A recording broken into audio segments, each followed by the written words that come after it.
आप देख रहे हैं पुलिस टुडे न्यूज, जहां सच है हमारी पहचान और निष्पक्षता पत्रकारिता हमारा अभियान। नमस्कार, मैं अंजना और आप देख रहे हैं पुलिस टुडे न्यूज। आइए रुक करते हैं आज की ताजा खबर पर। कामाख्या से सनातन अभियान का शंखनाद।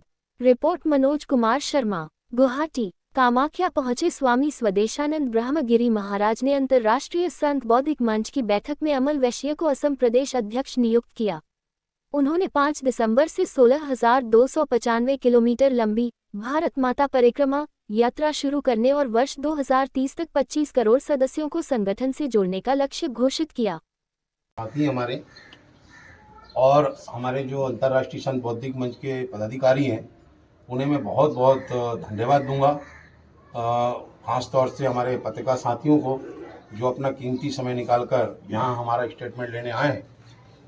सबसे पहली बात तो यह है कि अंतर्राष्ट्रीय संत बौद्धिक मंच जो है ये अंतर्राष्ट्रीय स्तर पर समाज सेवा का काम कर रहा है और अंतर्राष्ट्रीय संत बौद्धिक मंच भारत के अलावा Nepal, Bhutan, Indonesia, America, Dubai, Sri Lanka, Canada ऐसे सारे देशों में काम कर रहा है, जिसके हमारे राष्ट्रीय अध्यक्ष नियुक्त हो चुके हैं और वो राष्ट्रीय अध्यक्ष के नेतृत्व में सारे देशों में काम हो रहा है। और इसका उद्देश्य जो है ये सारे सनातनियों को एक मंच पर लाकर और हम अखंड भारत का निर्माण करना चाहते हैं। भारत को हिंदू राष्ट्र बनाना चाहते हैं, गौ माता को राष्ट्रमाता का सम्मान दिलाना चाहते हैं। हमारे जो साधु संतों की सुरक्षा के लिए और हमारी जो मातृ शक्तियाँ रहती है हमारे देश में उनकी सुरक्षा के लिए हम विशेष कानून बनाने की मांग कर रहे हैं। और जो लव जिहाद जो चल रहा है और लव जिहाद के माध्यम से हमारी जो बेटियां को फैक्ट्रियों में बंद कर दिया जाता है, फ्रीज में बंद करके मार दिया जाता है, इस पे पूर्ण रूप से प्रतिबंध लगाने के लिए हम विशेष कानून बनाने की मांग भारत सरकार से कर रहे हैं। दूसरी बात यह है कि जो धर्मांतरण हो रहा है बड़े पैमाने में हमारे देश में और धर्मांतरण होने के बाद जो इस पे हम रोक लगाने के लिए भारत सरकार से मांग कर रहे हैं कि विशेष कानून बनाया जाए जिससे धर्मांतरण पर रोक लगे। और हम पूरे देश के हर तहसीलों में हम चाहते हैं कि यहाँ गुरुकुल की स्थापना हो, गौशाला की स्थापना हो और प्राचीन कालीन गुरुकुल की स्थापना हो। जैसे प्राचीन काल में त्रेता में, द्वापर में जैसे गुरुकुल चला करते थे जिसमें अस्त्र और शस्त्र की शिक्षा दी जाती थी, वही शिक्षा की आज हमारे देश में सनातनी बच्चों को जरूरत है। क्योंकि आने वाला समय हमारे लिए ठीक नहीं है। आप देख रहे हैं कि पूरे देश में क्या स्थिति है। आज मैं पश्चिम बंगाल चुनाव के 2 माह पूर्व गया था, मुझे मालूम है वहाँ का सनातनी मर मर के जी रहा था। जब मैंने अपने एक प्रदेश अध्यक्ष से वहाँ पूछा कि क्या कारण है कि आप दाढ़ी बढ़ा के रखे और टोपी लगाए हैं, तो उन्होंने कहा कि गुरुजी अगर मैं टोपी और दाढ़ी नहीं बनाऊंगा तो यहाँ के टीएमसी के गुंडे मुझे मरवा देंगे। मतलब हमारा हिंदू भाई वहाँ कितना डर डर के जीता था, ये स्थिति थी। इसलिए हम सारे सनातनियों को एक मंच पर लाकर नेक रहोगे तो नेक रहोगे और बटोगे तो कटोगे, ये सिद्धांत को अपनाते हुए हम सारे सनातनियों को एक मंच पर लाना चाहते हैं। और हमारा उद्देश्य जो है, हमारा जो अंतर्राष्ट्रीय संत बौद्धिक मंच का जो उद्देश्य है ये समाज सेवा है। हम समय समय पर गरीब बच्चों की शादी विवाह हम निःशुल्क करते हैं। जैसे अभी हमने ग्वालियर में 151 जोड़े की शादी हमने किया था, ऐसी जगह जगह पे हम लोगों ने ये काम करते हैं, हमारे संगठन के पदाधिकारी कर रहे हैं। और स्टाफ डैम बनाकर पानी रोकना, वृक्षारोपण अभी अगस्त के माह में हमारे सारे पदाधिकारी, चाहे वो भारत के हों, चाहे वो नेपाल के हों, चाहे वो इंडोनेशिया के हों, चाहे वो भूटान के हों, बरसात के समय में हम वृक्षारोपण का काम करते हैं। क्योंकि आज पर्यावरण धीरे धीरे प्रदूषित होते जा रहा है, सांस लेने में हमें तकलीफ हो रही है। जब अभी ये स्थिति तो आने वाले समय में क्या होगा। आज से 40 साल 50 साल पहले पेड़ों की संख्या ज्यादा थी और इंसान कम थे, लेकिन अब इंसानों की संख्या ज्यादा हो गई और पेड़ों की संख्या कम हो गई, इसलिए पर्यावरण दूषित होता जा रहा है। इसलिए सभी हमारे जो पदाधिकारी हमने अनिवार्य कर दिया है कि हर 15 अगस्त को या 26 जनवरी को अपने अपने जब भारत का स्वतंत्रता दिवस हो या गणतंत्र दिवस हो, इस शुभ अवसर पर आप कम से कम 10 पेड़ लगाएं, एक एक सदस्य। तो हमारे ये सदस्य, हमारे पदाधिकारी ये काम कर रहे हैं और हमें विश्वास है आने वाले समय में हम लाखों पेड़ अपने संगठन के माध्यम से यहाँ वृक्षारोपण करेंगे। और हमारा एक उद्देश्य है कि हम भारत की संसद में 200 संतों को पहुंचाना चाहते हैं। आज हम हिंदू राष्ट्र की बात करते हैं, आज हम गौ माता को राष्ट्रमाता का सम्मान दिलाने की बात करते हैं। जब अंतर्राष्ट्रीय संत बौद्धिक मंच के माध्यम से 200 संत संसद तक जाएंगे तो फिर हमको किसी से मांगने की जरूरत नहीं पड़ेगी। हमारे संत ही खुद वहां प्रस्ताव पारित करके और भारत को हिंदू राष्ट्र बनाएंगे, गौ माता को राष्ट्र माता का दर्जा देंगे और हमारी माता बहनों के लिए सुरक्षा के लिए विशेष कानून बनाने का काम करेंगे।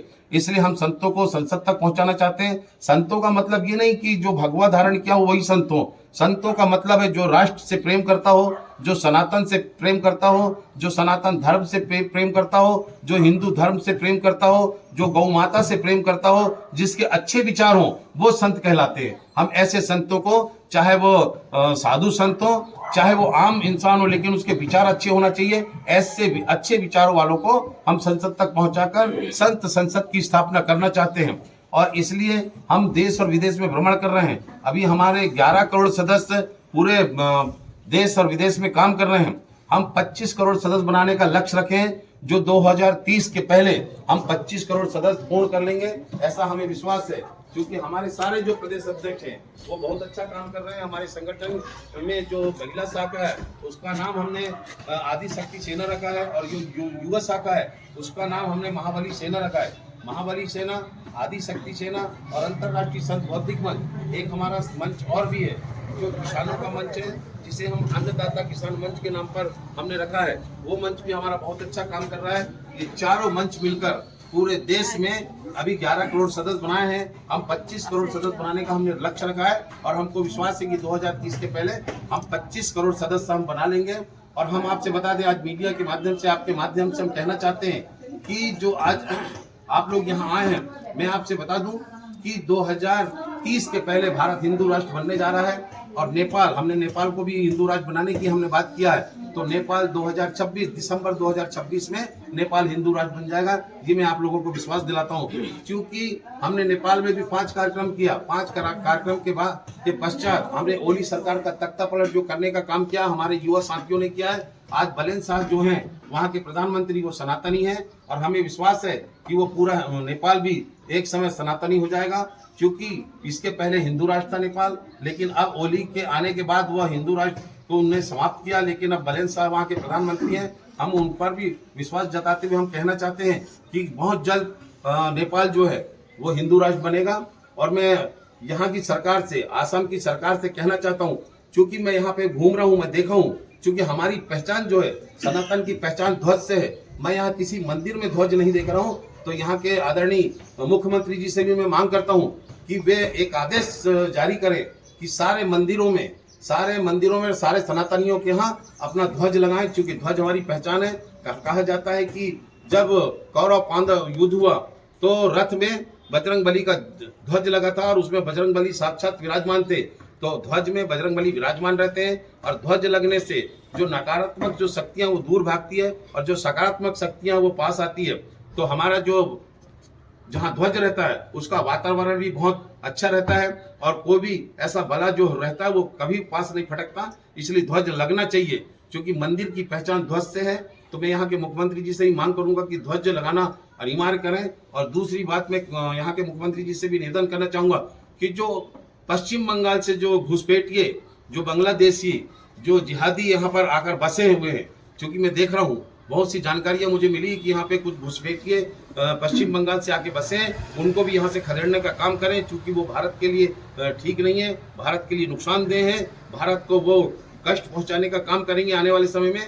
इसलिए इनको यहाँ से खदेड़ने का काम करें। तीसरी बात यह कि मैं यहाँ के मुख्यमंत्री से भी आपके माध्यम से निवेदन करना चाहता हूँ कि गौ माता को राजमाता का सम्मान दें, क्योंकि महाराष्ट्र सरकार ने राजमाता का दर्जा दिया है। यदि 5-6 प्रदेश राजमाता का दर्जा अगर गौ माता को देते हैं तो ये निश्चित है कि केंद्र सरकार को भी सोचने पे मजबूर होना पड़ेगा और केंद्र सरकार में बैठे जो हमारे आदरणीय मोदी जी हैं उनको भी मजबूर होना पड़ेगा और वो गौ माता को राष्ट्र माता का सम्मान देंगे। ये मैं आपके माध्यम से कहना चाहता हूँ। आज हमारे बीच में हमारे साथ आए हुए हमारे जो राष्ट्रीय उपाध्यक्ष हैं और आंध्र प्रदेश के प्रभारी अखंडानंद महाराज जी, हमारे साथ बैठे हैं विमल भ्रष्टाचार्य जी, हमारे साथ बैठे हमारे यहाँ के राष्ट्रीय महामंत्री आदरणीय राजू मिश्रा जी, हमारे साथ बैठे आदरणीय नाम साहब, वकील साहब, ये सब बैठे हुए हमारी जो प्रदेश की अध्यक्ष हैं सुनी जी, जो इनकी नियुक्ति परसों के दिन ही हुई है।